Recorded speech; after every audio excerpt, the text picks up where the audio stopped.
Mas uma coisa que eu aprendi convivendo com os meus irmãos pentecostais foi que o que eles chamam de batismo com o Espírito Santo, eu interpreto biblicamente de outra maneira.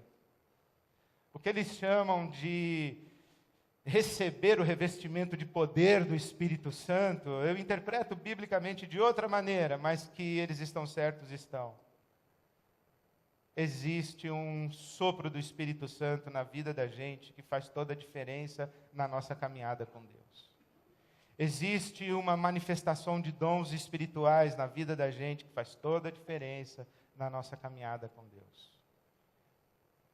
Há uns anos atrás a discussão era unção, quem tem a unção, quem não tem a unção. Eu lembro de uma senhora da nossa igreja que veio dizer para mim assim: eu estou mudando de igreja porque o senhor não tem a unção. Como assim, meu irmão, eu não tenho a unção? Não, o senhor não tem a unção. Eu estou indo lá na igreja tal, porque lá na igreja tal, o pastor no púlpito, ele diz assim: Deus está falando, preste atenção. Deus falou comigo, tal. Com o senhor, Deus não fala nunca com o senhor só lê os seus livros aí, o senhor só cita livro, o senhor não cita Deus, o senhor não tem a unção. É engraçado, eu estudo e não tenho a unção. O outro cara chega lá e fala que Deus falou, ele tem a unção. Por isso que uns são, outros não são. Mas tudo bem. E eu achava isso, e cada vez que eu tinha uma experiência dessa, uma experiência pentecostaloide, que não tem nada a ver com a Bíblia Sagrada e nem com a ministração do Espírito Santo, eu me fechava. Eu dava passos para trás, eu recuava, o meu preconceito aumentava, o meu ceticismo aumentava. Eu lembro uma vez uma moça veio para mim, depois do culto, e falou assim: olha, pastor, Deus está dando um presente para o irmão e o irmão não quer aceitar.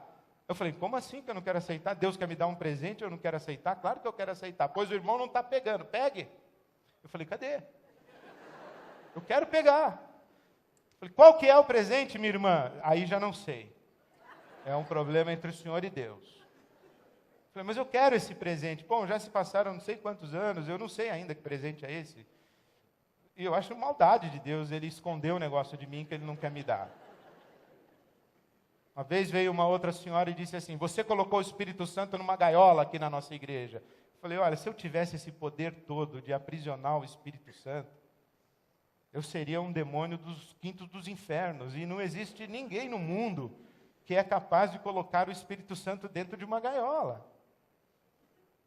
E cada vez que eu ouvia coisas desse tipo, eu me fechava. Mas, pela minha convivência com os meus irmãos pentecostais, eu aprendi sim que existe essa coisa chamada de poder do Espírito Santo, que existe essa coisa chamada de unção do Espírito Santo, e que algumas pessoas foram tocadas pelo Espírito Santo de um jeito que outras não foram.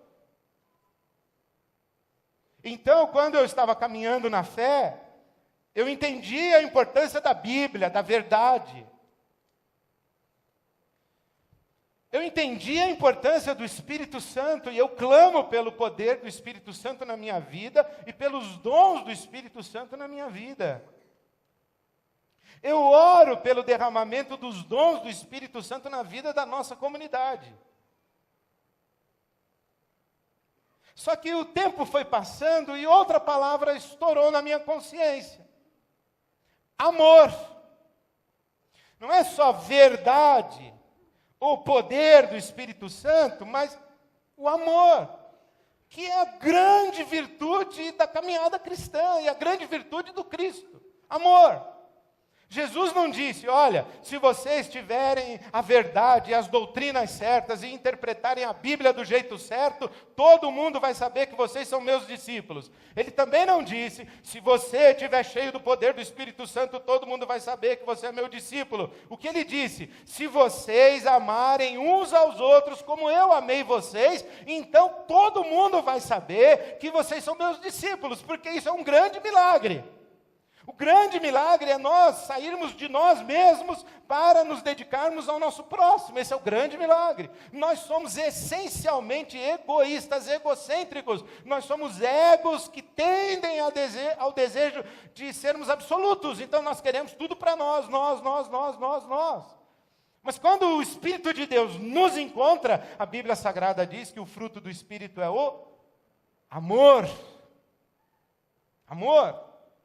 E eu olho daqui, eu vejo um monte de gente que conhece Bíblia, de frente para trás, de trás para frente, e que diz que tem a verdade, mas na verdade confunde verdade com crenças, com doutrinas, e que não tem amor. Eu vejo um monte de gente que tem poder do Espírito Santo, e tem dom disso e daquilo, mas não tem amor. Não tem compaixão, não tem generosidade, não tem solidariedade, não é capaz de perdoar, não vive em paz, promove divisão e confusão em igrejas, em famílias, separa pai, filho, marido, mulher, briga para tudo que é lado, em nome do poder do Espírito Santo. A mesma coisa, em nome da verdade, falta amor. Então eu falei, sabe o quê? A palavra fundamental da caminhada cristã e da peregrinação espiritual não é nem verdade, nem poder. A palavra é amor. Mas eu também olhei para as pessoas que dizem que conhecem a Bíblia e que são apegadas à doutrina e que defendem com unhas e dentes a doutrina correta, a sã doutrina, a reta doutrina, e que querem ver se está na Bíblia, se não está. E eu sou contado, acho que entre essas pessoas, e eu vejo muitas pessoas aqui, a turma da verdade, mas que tem amor. Eu vejo muita gente aqui do poder do Espírito Santo e que tem amor. Eu vejo muita gente que não conhece direito a Bíblia, não tem o poder do Espírito Santo do jeito que a gente acha que ele tem que ter, mas tem amor. E eu falo, e agora? Qual que é a palavra certa? Eu já não sei mais. Sabe qual é a conclusão que eu cheguei? É que a palavra não é nem verdade, nem poder, nem amor, que a palavra é sentido.